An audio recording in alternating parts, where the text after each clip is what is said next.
We're here at the Payload Operations Center with Lamar Stacy, a Payload Operations Director. And Lamar, it looks like we're in something of a mission control room. Yes, we are. This is the, you could call it the Mission Control Center, but this is our Payload Operations Center that we use to support science on board the International Space Station. And we've been operating continuously out of this facility for the last 5 years. We'll be marking our 5th anniversary this month. Wow, so what kinds of things do you do in this room? We're responsible for making sure that we have put together a plan to conduct the science operations for all the U.S. payloads on board the International Space Station, that we have the resources in place, such as the crew time, the power, the video, the data downlink, and all the storage items that we need to operate the science and to get the scientists their results they're looking for. About how much science are we doing on the space station?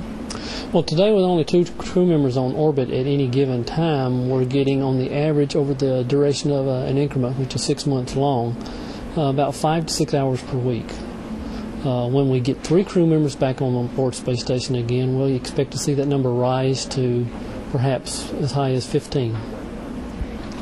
Tell me a little bit about the people in this room and what they do. I know they're sometimes referred to as a 3rd crew member on the space station. Tell me what that means. Well, that means the folks here on the ground are working closely with the crew to make sure that all the science is accomplished, and that includes bringing down the video, the data, operating the racks, and having clear communications with the crew, which is what this position, our PACOM, our payload communicator, does for us. All right, we got Scotty, Dave Scotty over here, right? Hi, Scotty. Captain. You actually talk to the astronauts, right? Yes, and I have a very good time doing that. You build a relationship with them, right? Yes, and we try to do that in when we have crew training in Houston. We'll go down and facilitate the session, take notes of action items or things like that. We get a little bit of what we call FaceTime, get to know them a little bit, and then as an increment progresses, you just start getting to know people and they get to start to know you.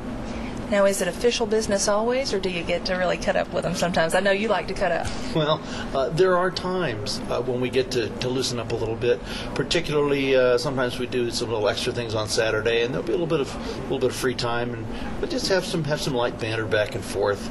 Yeah, you have 6 months, and maybe at the beginning you kind of know these people, but at the end they're like family, right? That's about the size of it. It takes a few weeks typically for everybody to get loosened up and into what's going to work for this round, and then things just develop from there. Can you tell them I said hi? Not right now. They're in free sleep. Wake them up. It's okay, Scotty. Thank you. And tell me about some of the other positions around here. Okay, well, sitting up here at the front of the room, we have our lead increment scientist representative who takes care of making sure we meet all the science goals of the increment.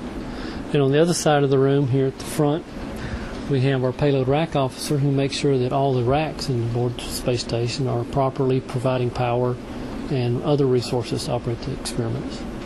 And then standing here behind, or seated here behind me, we have our OC, our operations controller, which makes sure that our activities for today and tomorrow are prepared, that we have the procedures in place and all the activities ready to perform the science operations. And in the back of the room, we have the data management coordinator who makes sure that we get all of the data and the video and the photography from the science to the ground and distributed to the payload developers.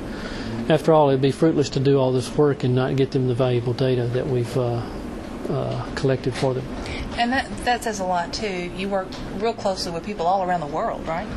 Absolutely. Scientists all across the U.S. and into Europe, and we've had 1 or 2 payloads from Japan, and as the space station grows, we'll be working more and more directly with both the Europeans and the Japanese. And they contact you when they want to find out something about their experiment, right, and how it went, maybe? As long as those payloads are operating in the U.S. segment or they're utilizing U.S. assets, we would be the come-to point. We would be the person that they would be talking to. And there's one man in charge, right? Or woman sometimes.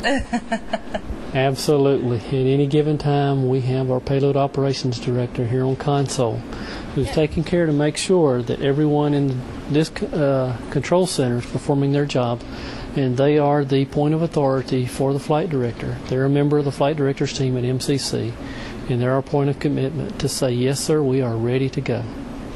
And you've done this job a lot, too. I've done it for the last 5 years for International Space Station and hope to be doing it for many more. Sounds like you guys are going to be around a while. Oh, we plan to. We'd like to see Space Station become fully functional, to go to assembly complete with both European modules, the Japanese modules, and the Russian science module, and to be ready to go to support science 100%. I want a job as a PACOM. Can I do that? I want to talk to the astronaut.